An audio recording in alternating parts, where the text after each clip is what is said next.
Jaksa Agung Burhanuddin berkomitmen bahwa Kejagung akan bersikap netral dalam pemilu 2024 dengan menerbitkan instruksi Jaksa Agung nomor 6 tahun 2023 soal netralitas aparat kejaksaan. Dalam kesempatan ini Burhanuddin juga mengungkapkan bahwa ada kendala dalam menangani tindak pidana pemilihan umum, yakni tak dapat menahan para pelanggar dengan delik di bawah 5 tahun. Burhanuddin menyebutkan bahwa masih ditemukan sejumlah pelaku yang ingin menghindari jerat hukum dengan mengulur proses penanganan sehingga akhirnya perkara tindakan tersebut menjadi kadaluarsa karena sudah melewati batas waktu pemilu. Kendala dalam penanganan tindak pidana pemilu-pemilihan masih kerap terjadi, khususnya terhadap delik yang diancam dengan pidana penjara di bawah 5 tahun yang tidak dapat dilakukan penahanan, sehingga seringkali menjadi celah hukum yang dimanfaatkan oleh pelaku untuk menghindari jerat hukum dengan cara mengulur waktu proses penanganan perkara tindak pidana pemilu dan pemilihan karena dianggap lewat waktu atau daluarsa.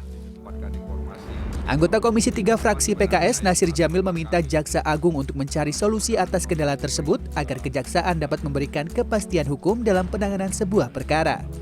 Menurut Nasir, instruksi Jaksa Agung soal netralitas kejaksaan di tahun politik harus dibarengi dengan penanganan perkara yang efektif agar tak menjadi politis di tahun pemilu.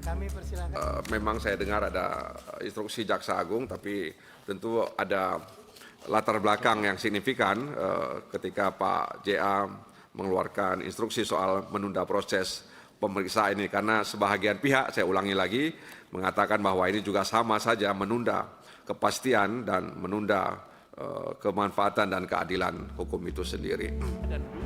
Peringatan soal netralitas kejaksaan juga disampaikan oleh anggota Komisi 3 dari fraksi Demokrat, Didik Mukrianto, yang menyebut bahwa dirinya menemukan sejumlah fakta bahwa adanya operasi intelijen yang melakukan intervensi politik untuk berpihak pada kelompok tertentu.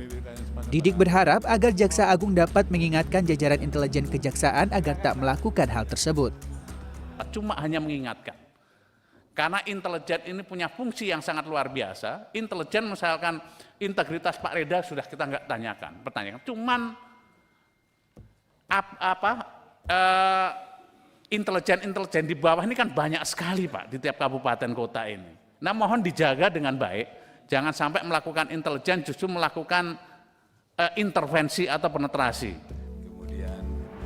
Dalam rapat kerja ini, Jaksa Agung juga menyebutkan bahwa pihaknya telah menganggarkan dana sebesar 14 miliar rupiah untuk mendukung pemantauan dalam program penegakan dan pelayanan hukum di pemilu 2024. Ausrion Dholu, Yoga Aris, Jakarta.